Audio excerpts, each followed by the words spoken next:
तो आज काइनेमेटिक्स के कुछ प्रैक्टिस क्वेश्चंस करेंगे। काइनेमेटिक्स का जो पहला कॉन्सेप्ट होता है वो है displacement.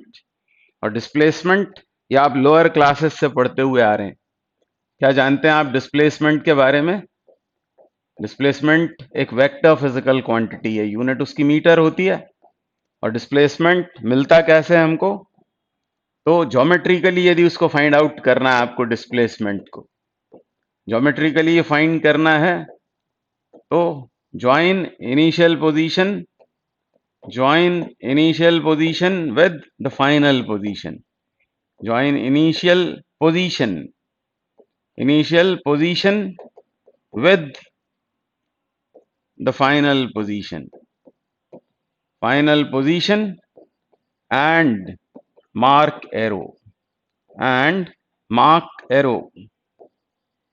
from initial to final position. बस ये याद रखना चाहिए। Initial position, mark arrow from initial to final position. कितना याद रहा? तो डिस्प्लेसमेंट आप फाइंड आउट कर लेंगे, है ना। ये एक डेफिनेशन है उसकी। ज्योमेट्रिकली जब भी डिस्प्लेसमेंट चाहिए तो इस तरह से डिस्प्लेसमेंट फाइंड आउट करेंगे। पर डिस्प्लेसमेंट की जो जनरल डेफिनेशन है वो भी आप जानते हैं। मान लो यह है कोऑर्डिनेट सिस्टम, यह है ओरिजिन उस कोऑर्डिनेट सिस्टम का, यह है एक्स एक्सिस, ये वाई एक्सिस और ये जेड एक्सिस। और एक पार्टिकल मान लो इनिशियली यहां पर है, ये उसकी हो गई इनिशियल पोजीशन। और इस पाथ पर मूव करता हुआ वो मान लो यहां आ जाता है, ये हो गई उसकी इनिशियल पोजीशन P, ये हो गई उसकी फाइनल पोजीशन Q। यदि आपको डिस्प्लेसमेंट चाहिए ज्योमेट्रिकली तो आपको क्या करना है? आपको P को Q से ज्वाइन कर देना है। Join initial position with the final position by a straight line and mark arrow from initial to final position. तो ये PQ वेक्टर जो होगा यही है डिस्प्लेसमेंट वेक्टर। अब कभी कभी इसको वेक्टर फॉर्म में भी लिखा जाता है। अब यदि ये इनिशियल पोजीशन को ओरिजिन से ज्वाइन करके इधर एरो लगा दें तो ये होती है इनिशियल, यह है इनिशियल पोजीशन वेक्टर। और Q को ज्वाइन करें O से और O से Q की तरफ एरो लगा दें तो यह है फाइनल पोजीशन वेक्टर। और यहां यदि आप ट्रायंगल रूल लगाएंगे तो RI vector plus PQ vector gives RF vector, and so PQ vector would be RF vector minus RI vector. तो ये फॉर्मूला कब लगाएंगे? जब हमको पोजीशन वेक्टर्स पता होंगे, इनिशियल और फाइनल पोजीशंस के। तो फाइनल पोजीशन वेक्टर में से इनिशियल पोजीशन वेक्टर को सब्ट्रैक्ट करेंगे यदि ये दिए होंगे। और नहीं तो आप ज्योमेट्री लगाओ, ट्रिग्नोमेट्री लगाओ, करना आपको ये है इनिशियल पोजीशन को फाइनल पोजीशन से ज्वाइन करके इनिशियल से फाइनल की तरफ एरो लगा देना है। अब इस क्वेश्चन में देखते हैं क्या बोला है। An aeroplane flies 400 metre north and 300 meter south and then flies 1200 meter upwards, then net displacement is। कैसे सॉल्व करेंगे? तो इसका एक फिगर बना लें तो बहुत अच्छा होगा। ये बना लिया है मैंने एक प्लेन, ये एक प्लेन, और इस डायरेक्शन को मैंने सपोज कर लिया है नॉर्थ।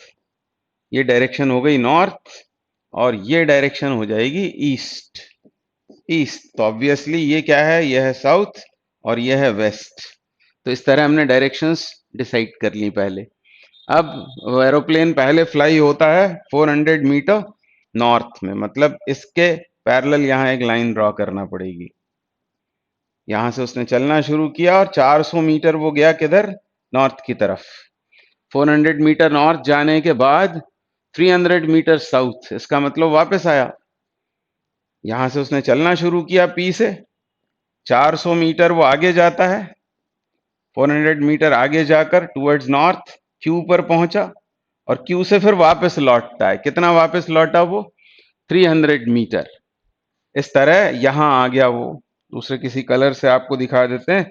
वो यहां पहुंच गया, वापस Q पर आ गया, बल्कि R पर आ गया। P से Q गया और फिर Q से R आ गया। इस तरह चलकर यहां पहुंच गया। तो उसका नेट डिस्प्लेसमेंट कितना हुआ? तो नेट डिस्प्लेसमेंट हुआ सिर्फ PR। सिर्फ हुआ वो PR, 400 मीटर फॉरवर्ड और फिर 300 मीटर्स बैकवर्ड। तो वो आ गया R पर, तो उसका नेट डिस्प्लेसमेंट कितना हो गया अभी? वो हो गया 100 मीटर के बराबर। और ये 100 मीटर कहाँ है? नॉर्थ में। तो एक डायग्राम और बना लें इसी प्लेन में। मान लो डायग्राम बनाया हमने इस तरह का, तो उसका नेट डिस्प्लेसमेंट ये हुआ, कितना है ये? 100 मीटर नॉर्थ। और फिर क्या हुआ है? वो 12 मीटर अपवर्ड्स गया है। तो अपवर्ड दिखा देते हैं, अपवर्ड दिखा देते हैं। ये वो अपवर्ड गया कितना? 1200 मीटर। यानी फाइनली हुआ क्या? P से उसने चलना शुरू किया और पहले गया वो Q, फिर आया R, ये मैंने R दिखाया हुआ है, और उसके बाद वो गया वर्टिकली अपवर्ड्स। तो ये हो जाएगा उसका फाइनल पोजीशन। P उसका इनिशियल पोजीशन था और S हो गया उसका फाइनल पोजीशन। इन दोनों को ज्वाइन करेंगे और इनिशियल से फाइनल की तरफ एरो लगा देंगे। और आपको थोड़ा इमेजिन करना पड़ेगा, यहाँ ये जो एंगल फॉर्म हो रहा है ये कितना है? ये 90 डिग्री है, क्योंकि ये जमीन पर हमने बनाया हुआ है और ये है वर्टिकल, ये है वर्टिकल। तो 90 डिग्री का एंगल बन रहा है। आपको तो PS फाइंड करना है और उसका सिर्फ आपको क्या बताना है? मैग्नीट्यूड। डायरेक्शन तो बतानी नहीं है, तो आपको PS का मैग्नीट्यूड फाइंड आउट करना है। तो अब आप वेक्टर या ये सब भूल जाएं, आप तो क्या करें? पाइथागोरस थ्योरम लगाकर उसको फाइंड आउट कर लें। तो PS बराबर कितना होगा? अंडर रूट कितना? 100 square, 100 square plus 1200 square, 1200 square, ऐसा होगा। और अब इसमें 100 स्क्वायर आप अंदर ही कॉमन ले सकते हैं। आप देख रहे हैं उसको अंदर ही कॉमन लिया जा सकता है उसको, ठीक है ना? 400, 300 और 1200। 400 नॉर्थ, फिर साउथ, उसके बाद 1200 मीटर अपवर्ड। तो इसमें से 100 स्क्वायर बाहर कर लें तो कितना हो जाएगा? ये 100 स्क्वायर बाहर आएगा तो रूट के भी बाहर 100 हो जाएगा। अब यहाँ कितना बचा? 1। और वहां कितना बचेगा? 144। यानी ये हो गया 145, 145। और 145 का रूट निकालना पड़ेगा। 145 का रूट निकालने के लिए क्या करें? 144 12 होता है, तो ये 12 से थोड़ा सा ही तो फर्क पड़ रहा है इसमें। 144 न होकर 145 है, तो कोई फर्क नहीं पड़ता। अप्रोक्सीमेटली आप इसको 12 बोलकर और आंसर कर सकते हैं 1200 metre. And so answer is 1200। एक बार और समझते हैं क्या समझाया मैंने अभी आपको। हम बात कर रहे हैं डिस्प्लेसमेंट की। इस तरह के क्वेश्चंस बहुत पूछे जाते हैं। हम बात कर रहे हैं डिस्प्लेसमेंट की, तो जब भी डिस्प्लेसमेंट पूछा जाए तो एक बात याद आ जानी चाहिए, ज्योमेट्रिकली कैसे मिलेगा displacement? By joining initial position with the final position by a straight line and putting an arrowhead from initial to final position। तो जैसे ये सवाल आप पढ़ेंगे तो इमेजिन करके भी इसको आप कर सकते हैं। 400 मीटर उसने नॉर्थ जाना है और फिर 300 मीटर साउथ, तो इतना पार्ट तो आप मन ही मन में सॉल्व कर लो। 400 मीटर नॉर्थ और वापस लौटा 300 मीटर, नेट डिस्प्लेसमेंट 100 हो गया। तो 100 यहां बना लेना आप, टूवर्ड्स नॉर्थ, टूवर्ड्स नॉर्थ आपने ये बना लिया 100, ठीक है। और फिर उसके बाद क्या बोल रहा है वो कि 1200 मीटर वो ऊपर जाता है, तो ये चला गया वो ऊपर 1200 मीटर, ये मीटर में लिखा हुआ है। यहाँ एंगल बनेगा 90, ये उसकी इनिशियल पोजीशन, ये उसकी फाइनल पोजीशन। इन दोनों को मार्क करना है, ज्वाइन करना है और इधर एरो हेड मार्क करना है। ये 90 डिग्री है। पाइथागोरस थ्योरम से आपको निकालना है PQ। PQ तो PQ square equals to 100 square plus 1200 square. तो PQ हो जाएगा root of 100 square plus 1200 square. और इसको सॉल्व करने के लिए इसमें स्क्वायर रूट के अंदर 100 स्क्वायर कॉमन लेंगे, वो बाहर आ जाएगा 100 बनकर। इधर कितना रह जाएगा? 1, और इधर हो जाएगा ये 144। और यहाँ आपको थोड़ा सा अप्रोक्सीमेशन करना पड़ेगा। इस 1 को आप 144 के सामने इग्नोर कर सकते हैं। ये देगा 12, 12 into 100 will give 1200 and so answer is 1200 metre. अगला क्वेश्चन देखते हैं क्या बोल रहा है। Wheel of radius 1 metre rolls forward half a revolution on a horizontal ground। एक व्हील है जिसकी रेडियस है 1 मीटर और वो हॉरिजॉन्टल ग्राउंड पर आगे जाता है, रोल होता है आगे हाफ रिवॉल्यूशन, आधा चक्कर आगे वो बढ़ता है। The magnitude of the displacement of the point of the wheel initially in contact with the ground is, तो थोड़ा इमेजिनेशन लगेगा। यह है मान लो वो व्हील, इनिशियली वो किस पर है, ये हॉरिजॉन्टल ग्राउंड बनाया और इनिशियली इस पॉइंट के कांटेक्ट में है, यह है पॉइंट ऑफ कांटेक्ट। इसकी रेडियस कितनी है व्हील की, इसकी रेडियस बताई हुई है हमें कितनी है 1 मीटर, उसको हाल फिलहाल ले लेते हैं r, वो सब्स्टिट्यूट कर देंगे और इसने आधा चक्कर लगाया। ठीक है, तो यूं सोचेंगे कि यदि ये फॉरवर्ड डायरेक्शन में इस तरह से रोल हो रहा है व्हील, तो ये जो अलग अलग पॉइंट्स हैं ये जमीन के कांटेक्ट में आते जाएंगे और जब हाफ रिवॉल्यूशन कंप्लीट हो जाएगा तब क्या होगा, ये वाला जो टॉप मोस्ट पॉइंट है ये ग्राउंड के कांटेक्ट में होगा। अभी ये पी कांटेक्ट में है, ये इस तरह से रोल होगा और रोल होने के बाद आधे चक्कर के बाद, आधे चक्कर के बाद अब ये पॉइंट कांटेक्ट में आ जाएगा यहां पर और ये कहां चला जाएगा, तो ये पहुंच जाएगा ऊपर, पी पहुंच जाएगा यहां। ठीक है, और क्यू आ जाएगा यहां पर। ठीक है, हमको क्या बताना है, magnitude of the displacement of the point, किस पॉइंट का हमको डिस्प्लेसमेंट बताना है जो इनिशियली ग्राउंड के कांटेक्ट में था। तो ये था वो पी, यहां था, आधे रिवॉल्यूशन के बाद वो यहां पहुंच गया है। यदि हमें पी का ही डिस्प्लेसमेंट बताना है तो बाकी सबकी फिक्र करनी नहीं है आपको, तो ये इनिशियल और ये फाइनल इन दोनों को ज्वाइन करना है और यही आंसर आपको करना है ना। इसको पी डैश बोल दें तो पी पी डैश आपको बतलाना है। ठीक है, अब थोड़ी सी ज्योमेट्री यहां लगेगी, बहुत ही सिंपल मैथ्स लगेगी। ये कितना होगा आप बता सकते हैं क्या, यस दिस इज 2r, क्योंकि डायमीटर है। क्या ये 90 है, यस। और ये कितना होगा, तो ये आधा रिवॉल्यूशन उसने किया है, आधा रिवॉल्यूशन किया है, वही है ना ये सब पॉइंट्स, ये सब पॉइंट्स जो कांटेक्ट में आते चले गए। रेडियस यदि r है तो सरकमफेरेंस होगा 2 पाई r, तो ये होगा पाई r के बराबर। और बस आपको यदि पी पी डैश निकालना है तो पी पी डैश का स्क्वायर ये कितना होगा, ये होगा बेस स्क्वायर मतलब pi r whole square plus 2r square. Pythagoras theorem लगा दिए। तो मैं बार बार आपसे कह रहा हूं कि डिस्प्लेसमेंट जब भी निकालना है तो बस इनिशियल पोजीशन को फाइनल पोजीशन से ज्वाइन करो और इनिशियल से फाइनल की तरफ एरो लगा दो और फिर वो कॉन्सेप्ट्स मैथ्स के लगाकर ट्रिग्नोमेट्री, ज्योमेट्री, कोऑर्डिनेट ज्योमेट्री जो भी लगाना है वो लगाकर इसकी लेंथ फाइंड आउट कर लो, बस डिस्प्लेसमेंट आ जाता है। अब ये कितना हो जाएगा, आप रेडियस की वैल्यू डाल देते हैं, रेडियस कितना है 1 मीटर, तो ये 1 कर दें तो ये हो गया पाई स्क्वायर और इधर क्या होगा 4, इधर होगा ये 4, r की वैल्यू 1 डालने पर, और हमको चाहिए पी पी तो इसका स्क्वायर रूट, तो ये हो जाएगा P P dash, displacement will be pi square plus 4 root and so option C is correct.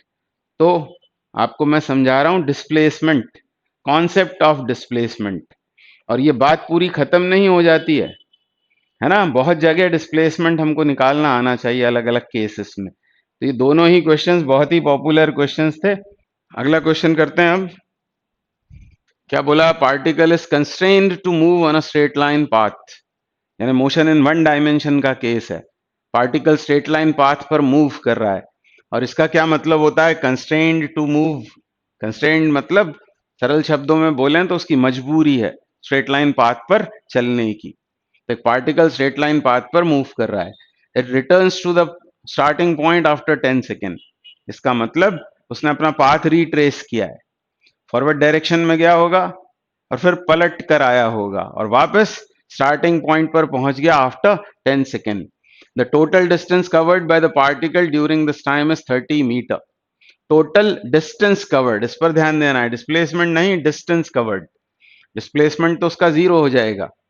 उस पाथ को बनाते हैं, मान लो ये है वो स्ट्रेट लाइन पाथ, उस पार्टिकल ने यहां से चलना शुरू किया है पी से, तो पहले जाता है वो फॉरवर्ड डायरेक्शन में, और फिर उसके बाद वापस लौटता है, कहाँ आ जाता है वापस, P पर, और टोटल डिस्टेंस वो कवर करता है 30 मीटर, और स्ट्रेट लाइन पाथ पर ही मूव कर रहा है। इसका मतलब ही वो 15 मीटर आगे गया होगा और 15 मीटर पीछे आया होगा। फॉरवर्ड डायरेक्शन का उसका डिस्प्लेसमेंट बोलेंगे, इस डायरेक्शन को पॉजिटिव लेकर तो बोलेंगे displacement plus 15 if it reaches Q। फिर उसने अपनी डायरेक्शन चेंज की, ऑपोजिट कर ली और वापस यहाँ आया, मतलब डिस्प्लेसमेंट हो गया -15। ये प्लस माइनस साइन जो है वो डायरेक्शंस के हैं, इसको हमने पॉजिटिव रिगार्ड किया है तो +15 आगे, फिर -15 पीछे। टोटल डिस्टेंस यदि बोलेंगे तो डिस्टेंस कवर्ड तो पाथ लेंथ होती है, आगे गया 15, पीछे आया 15, टोटल 30 हो गया। तो distance covered is 30 metre, displacement will be 0। और टाइम कितना लगाया उसने इस काम को करने में, P से Q जाना और Q से P आना, उसके लिए 10 सेकंड लगाए। Which of the following statements about the motion of the particle is false? False वाले क्वेश्चन होते हैं तो उसे अंडरलाइन कर लेना चाहिए। फॉल्स बताना है हमको, नॉट ट्रू स्टेटमेंट्स। पहला स्टेटमेंट क्या है, displacement of the particle is 0, तो ऑब्वियसली ये 0 है। P से Q जाना और वापस P पर आना। If initial and final positions coincide, यदि इनिशियल फाइनल पोजीशन सेम हो जाती है, वो रिट्रेस करता हुआ पाथ को वापस उसी पॉइंट पर आ जाता है, तो डिस्प्लेसमेंट कितना होगा, 0। जैसे सर्कुलर मोशन में, सर्कुलर मोशन जब होती है तब पार्टिकल हर रिवॉल्यूशन के बाद वापस वहीं आता है। जैसे P पर है, एक रिवॉल्यूशन कंप्लीट करके वापस यहाँ आया, तो इनिशियल फाइनल पोजीशन सेम हो गई, तो डिस्प्लेसमेंट हर बार, हर एक चक्कर के बाद उसका 0 हो जाता है। तो ये तो बिल्कुल सही लिखा हुआ है, पर हमारा आंसर नहीं है क्योंकि हमको तो फॉल्स बताना है। Average speed of the particle is 3 metre per second.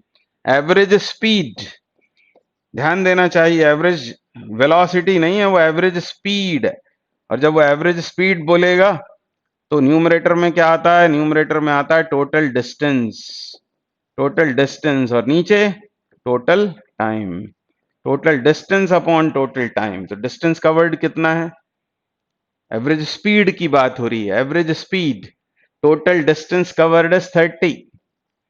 Displacement के लिए आप प्लस माइनस साइन के साथ लोगे इनको, तो डिस्प्लेसमेंट 0 है, बिल्कुल सच है, +15 -15, पर डिस्टेंस कवर्ड कितना है, टोटल डिस्टेंस कवर्ड, तो इधर भी 15 और इधर भी 15, तो 30, और टोटल टाइम उसको लगा है 10, यानी 3 metre per second. So this statement is also correct, B is also correct, this is not our answer.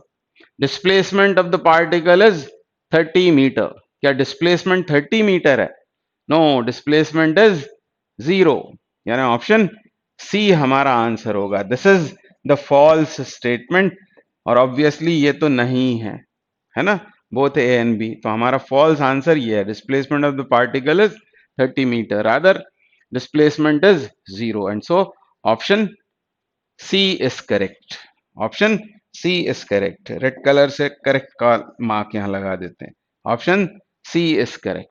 अभी नेक्स्ट क्वेश्चन करेंगे एवरेज स्पीड के कॉन्सेप्ट पर बेस्ड। क्या बोल रहे हैं, man walks on a straight road from his home to a market 2.5 kilometre away with a speed of 5 kilometre per our.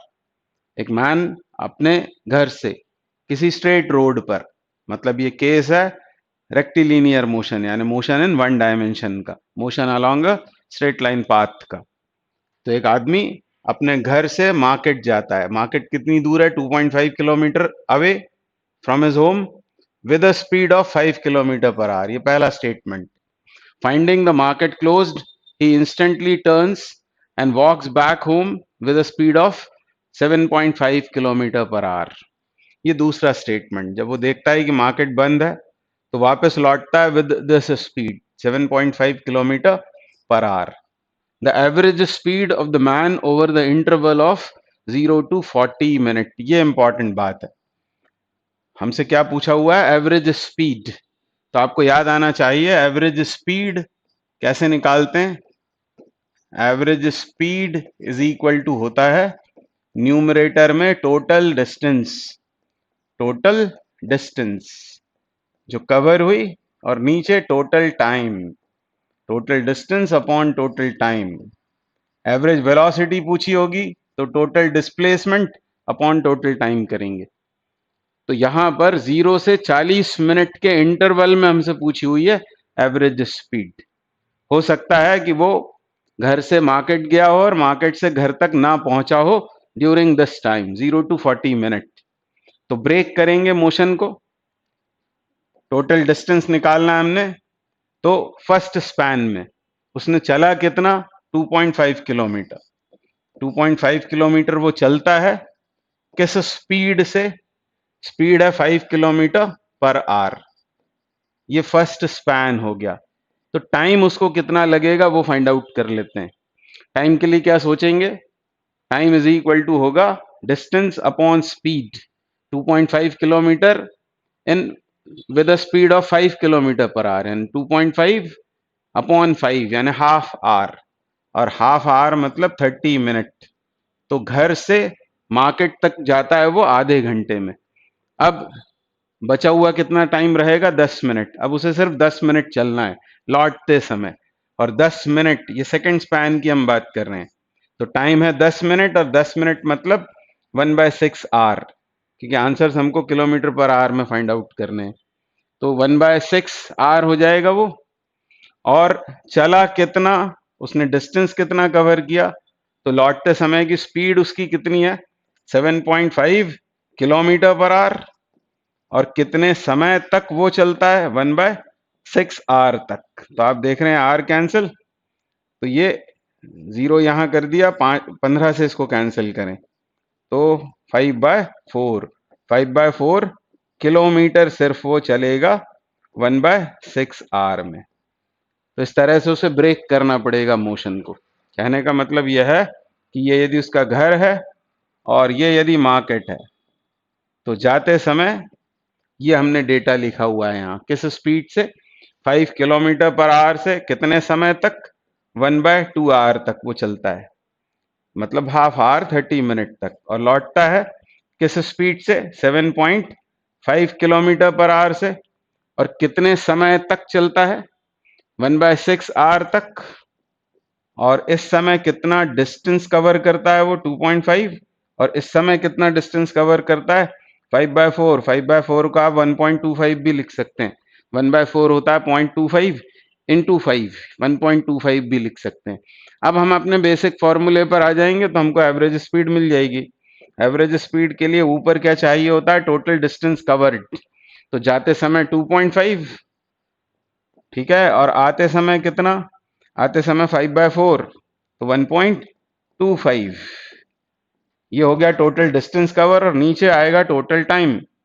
Total time या तो आप 40 मिनट डाल दो सीधे, 40 मिनट है वो 40/60, और या फिर 1/2 प्लस 1/6, 1/2 प्लस 1/6, जो आप चाहें कर सकते हैं। तो ऊपर कितना हुआ ये, तो ये तो हो गया 3.75।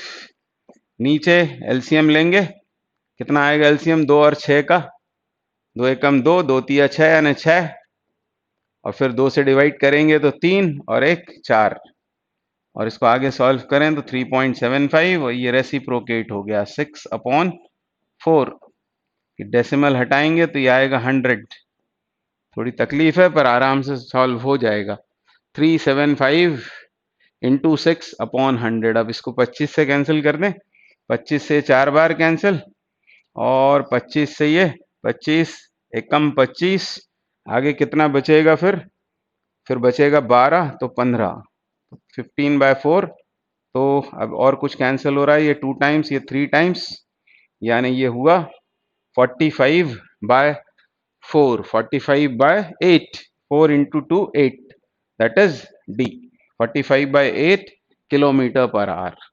तो बहुत सावधानी से करेंगे, क्योंकि बिल्कुल ऐसा ही एक केस होता है जिसमें हम एवरेज स्पीड ऐसे निकाल लेते हैं, 2v1 v2 upon v1 plus v2। ये सवाल आपने सुना होगा। ये फॉर्मूला कब लगाते हैं हम, जब ऐसा क्वेश्चन आता है कि किसी सिटी ए से सिटी बी तक एक कार जाती है 40 किलोमीटर पर आवर से, और लौट कर आती है कितने से, 80 से। बताओ एवरेज स्पीड कितनी। तो 2 इंटू 40 इंटू 80 अपॉन 40 प्लस 80 कर देते हैं, x जाने में x आने में। पर यहाँ क्या हुआ है, वो इंटरवल ऑफ टाइम जो दिया हुआ है उसमें हमें एवरेज स्पीड फाइंड आउट करनी है। तो मोशन को इस तरह ब्रेक करके ही आपको उसको सॉल्व करना पड़ेगा। तो इंपॉर्टेंट क्वेश्चन है, इसको एक दो बार आपको करके देखना चाहिए। अगला क्वेश्चन करेंगे, a person travels along a straight road for the first half time with a velocity v1 and the next half time with velocity v2, the mean velocity v of the man is, mean मतलब average, average velocity निकालनी है, standard result है। बहुत से बच्चों को इसका direct answer याद होता है, इसका आंसर होगा ये arithmetic mean v1 plus v2 upon 2।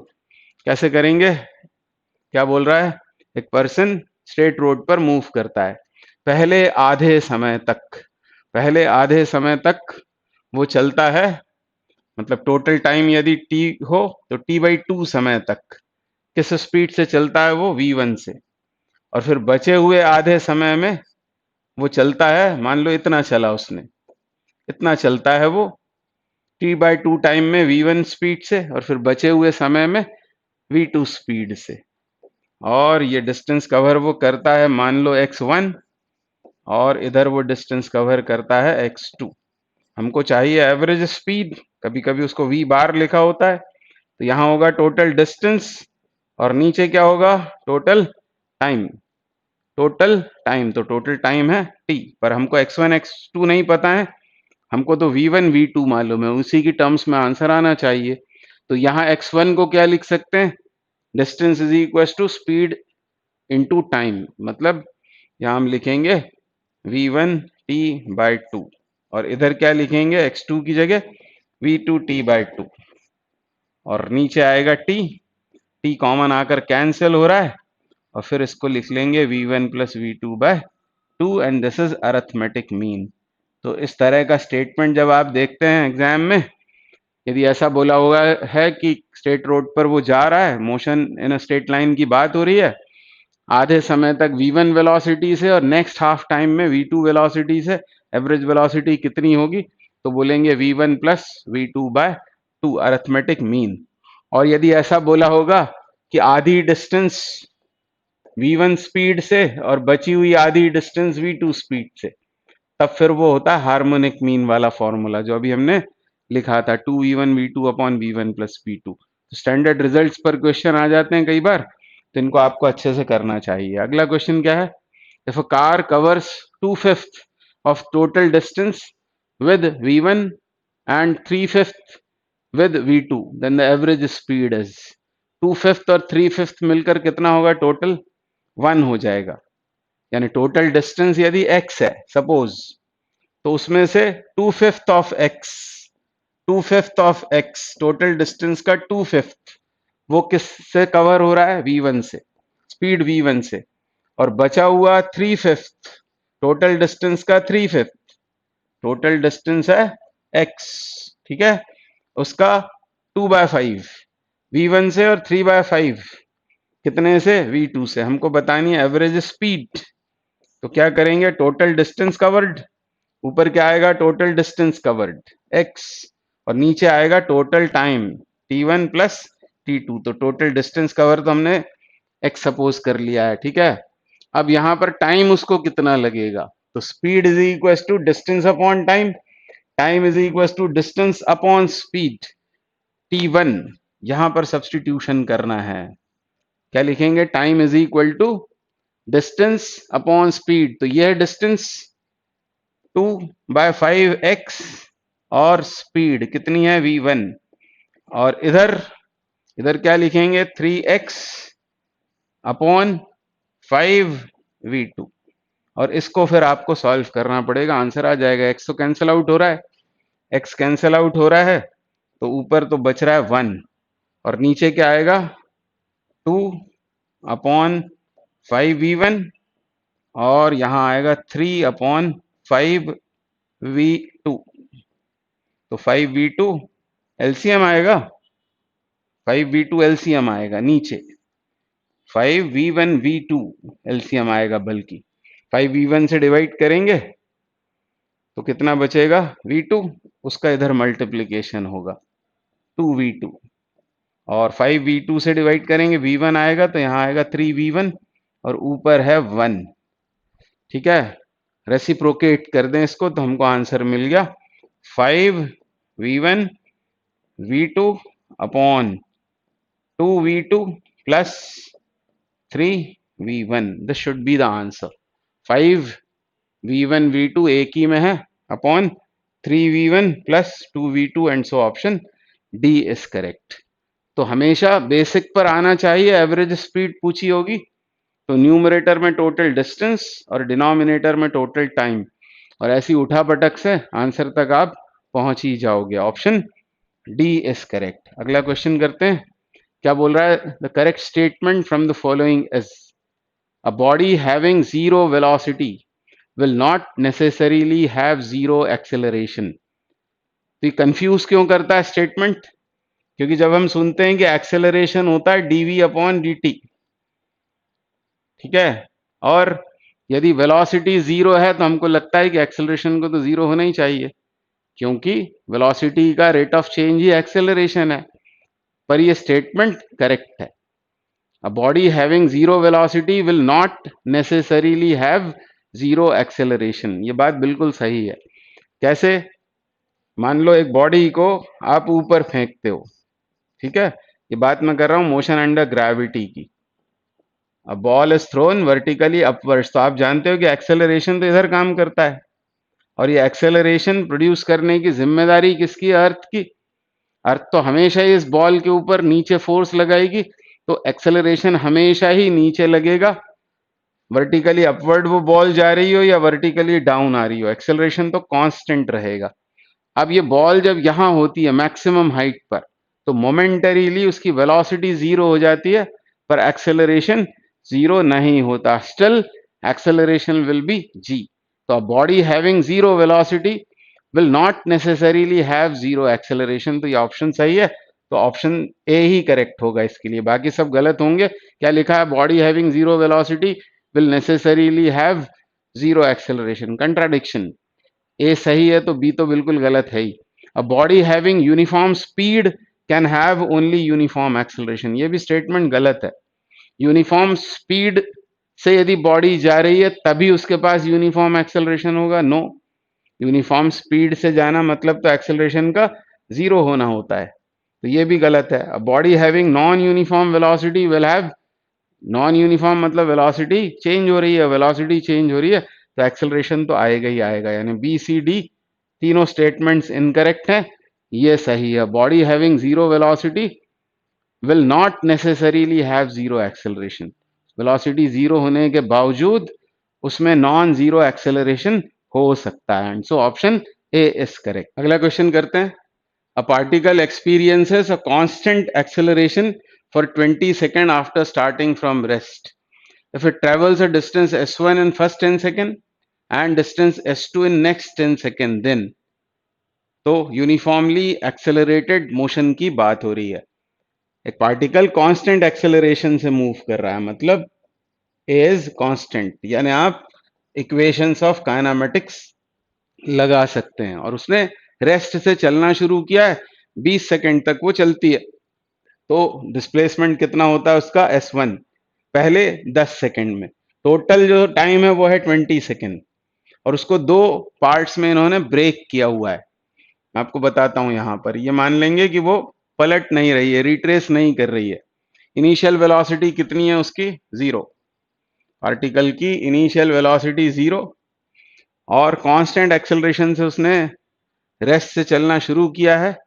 पहले 10 सेकंड तक वो चलती है, कितना? s1, और उसके बाद अगले 10 सेकंड में s2, अगले 10 सेकंड में वो s2 चलती है। ठीक है, ऐसा बोला है।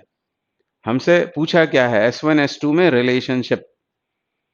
तो s1 कितना होगा? तो जैसा मैंने कहा कि एक्सेलरेशन कांस्टेंट है, और इसका मतलब ये जो इक्वेशंस आपने पढ़ी हुई हैं, जैसे v is equal to u plus a t, s is equal to u t plus half a t square, फिर तीसरी है v square equals to u square plus 2as, एक और होती है वो है एस एन, nth सेकेंड में चला हुआ डिस्प्लेसमेंट, तो u plus half a 2n minus 1। एक और इक्वेशन होती है s is equal to u plus v by 2 into t. ये सब इक्वेशंस कहलाती हैं इक्वेशंस ऑफ काइनामेटिक्स, और ये सिंप्लीफिकेशन है। जब एक्सेलरेशन कांस्टेंट होता है तो हम इनको सॉल्व करके स्टैंडर्ड रिजल्ट्स बनाकर यूज करते हैं। तो याद रखना कि इन इक्वेशंस को केवल तभी यूज कर सकते हैं जब एक्सेलरेशन कांस्टेंट हो।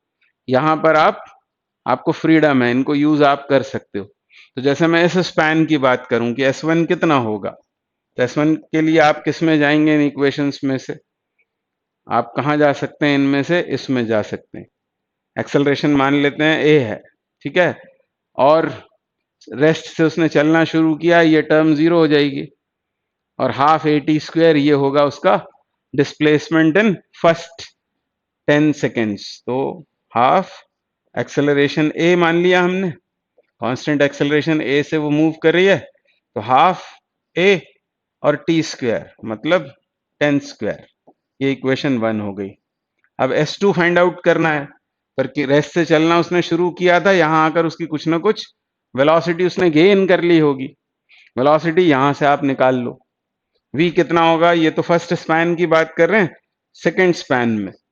सेकेंड स्पैन में उसकी वेलोसिटी कितनी हो गई, मान लो v हो गई, इनिशियल कितनी थी 0, एक्सेलरेशन a इंटू 10, ये होगी फाइनल वेलोसिटी। फाइनल वेलोसिटी यहां पर फर्स्ट स्पैन की फाइनल, सेकेंड स्पैन की इनिशियल हो जाएगी। तो आप फिर से ये लगा देते हैं S2 is equal to u t, u ये बनेगा u t plus half a t square that is 10 square. ठीक है, ये आएगा, इसको सॉल्व कर लें आप, इसको सॉल्व कर लें तो a तो बाहर कर दिया इसमें से, ये यू टी है, u कितना है 10a, और ये t है, सॉरी यहां पर 10 आएगा टाइम की जगह, तो ये कितना हुआ 100a। थोड़ा इसको सॉल्व कर लेते हैं, 100a प्लस हाफ 100a है ना, तो 100a बाहर कर देते हैं इसमें से, तो 100a इंटू 1 प्लस हाफ है 3/2। ये इक्वेशन 2 हो गई, ये S2 हो गया। तो इसको भी सॉल्व कर लिया जाए, ये कितना होगा 50a के बराबर, 50a।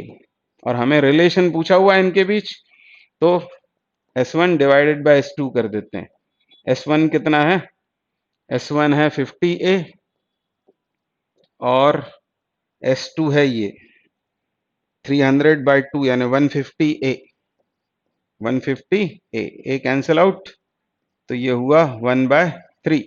तो ये इनके बीच रिलेशन है, और ये दिखाई दे रहा है यहाँ पर S1 इज इक्वल टू कितना हो जाएगा S2/3। तो this is relation between S1 and S2। तो सवाल से हमको क्या सीखना है, वो ये कि ये इक्वेशंस एक तो याद रहें, और ये इक्वेशंस केवल तभी लगानी है जब कांस्टेंट एक्सेलरेशन से पार्टिकल मूव कर रहा हो। और एक और इम्पॉर्टेंट बात आपको बतानी है कि इसमें से ये इक्वेशन, ये इक्वेशन, ये वाली इक्वेशन और ये वाली इक्वेशन, ये सब डिस्प्लेसमेंट की मतलब वेक्टर फॉर्म में है, ये वेक्टर इक्वेशंस होती हैं। वो तो वन डायमेंशन में plus minus signs will take care of directions, only two directions are possible in one dimensional motion, forward backward, तो प्लस माइनस साइन से काम चला लेते हैं। अदरवाइज इसको आपको ऐसे लिखना चाहिए था, ये वेक्टर इक्वेशन है, पर वो वेक्टर साइन हटा देते हैं, वैल्यूज को प्लस माइनस साइन के साथ सब्सटीट्यूट करते हैं। इसकी डिटेल में हम बात करते ही हैं और कर चुके हैं पहले भी। अगला क्वेश्चन क्या बोल रहा है, the position of a particle moving in the x y plane, x y plane में मूव कर रहा है at any time t is given by x equal to 3t square minus 60 metres and y is equals to t square minus 2t meters. Select the correct statement about the moving particle from the following. देखते हैं क्या बोला हुआ है, इसका मतलब आपको समझ में आया। एक्स वाई प्लेन में मोशन हो रही है, और जो उसका एक्स कोऑर्डिनेट चेंज हो रहा है, एक्स को हम या तो पोजीशन बोलेंगे या एक्स कोऑर्डिनेट बोलेंगे, तो एक्स कोऑर्डिनेट टाइम के साथ इस तरह से चेंज हो रहा है, मतलब x is function of time, x equal to 3t square minus 60। और जो y कोऑर्डिनेट चेंज हो रहा है टाइम के साथ वो इस तरह हो रहा है, मतलब ये 2 डायमेंशनल मोशन का केस हो गया। पहले क्या बोल रहा है, the acceleration of the particle is 0 at t equals to 0। तो ये क्या दे रखे हैं हमको, डिस्प्लेसमेंट्स या पोजीशंस। इनको डिफरेंशिएट करें तो वेलोसिटीज आएंगी। vx कितना होगा, D D T of this, तो मेरे ख्याल से ये हो गया 60 माइनस 6, ये हो गई x डायरेक्शन की वेलोसिटी। vy कितना होगा, vy होगा 2t माइनस 2, तो ये वेलोसिटीज आ गई। और इनको डिफरेंशिएट करने से एक्सेलरेशंस आएंगे। तो ax कितना होगा, ax होगा 6, और ay कितना होगा, y डायरेक्शन में एक्सेलरेशन वो हो जाएगा 2। तो बिल्कुल सही लिखा है ये, t बराबर 0 पर acceleration of the particle is 0 at t equals to 0। नहीं, वो तो हमेशा ही कांस्टेंट है। एक्सेलरेशन 6 t से इंडिपेंडेंट हो गया ना, मतलब x में भी वो कांस्टेंट एक्सेलरेशन से मूव कर रहा है और y में भी, तो एक्सेलरेशन 0 तो नहीं है। ठीक है, तो ये ऑप्शन तो बिल्कुल गलत है। पार्टिकल की वेलोसिटी 0 है क्या, t बराबर 0 पर, तो यहाँ t 0 डालो तो ये दोनों 0 हो जाएंगे। पार्टिकल की वेलोसिटी बैकवर्ड में है 6, x एक्सिस के अलोंग, मतलब x की नेगेटिव डायरेक्शन में है -6, और y की नेगेटिव में है 2, तो वेलोसिटी भी 0 नहीं है, मतलब this is also not correct. Velocity of the particle is 0 at t equals to 1 second, यहाँ 1 डालो तो 6 माइनस 6 0 हो जाएगा, यहाँ 1 डालो 0 हो जाएगा। तो ये बात सही लिखी हुई है, the velocity of the particle is 0 at t is equals to 1 second. अब क्योंकि सिंगल ऑप्शन है तो चौथे को देखने की जरूरत नहीं है। The velocity and acceleration of the particle are never 0, तो इसी का कंट्राडिक्शन है। तो ये तो रॉन्ग है, वेलोसिटी 0 हो रही है 1 सेकेंड पर, इसका मतलब कि आगे भी 0 रहेगी ऐसा नहीं है। इसका मतलब यह है कि वो पलट रहा है particle, x equals to v x v y, momentarily वो 0 होंगे 1 सेकेंड पर, उसके बाद पलटेगा वो और वेलोसिटी का डायरेक्शन ऑपोजिट हो जाएगा, ऐसा कुछ है। तो ये क्वेश्चन आपको समझ में आया होगा, इसलिए आपको वो डिफरेंशियल कैलकुलस पढ़ाई जाती है। इसका क्या मतलब मैंने आपको बताया, ये है पोजीशंस x और y, डिफरेंशिएट करोगे डी डी टी करने से क्या मिलेंगी, वेलोसिटीज, और वेलोसिटीज का डी डी टी करोगे rate of change with time, तो एक्सेलरेशन आएंगे। तो इस तरह आप सॉल्विंग कर सकते हैं।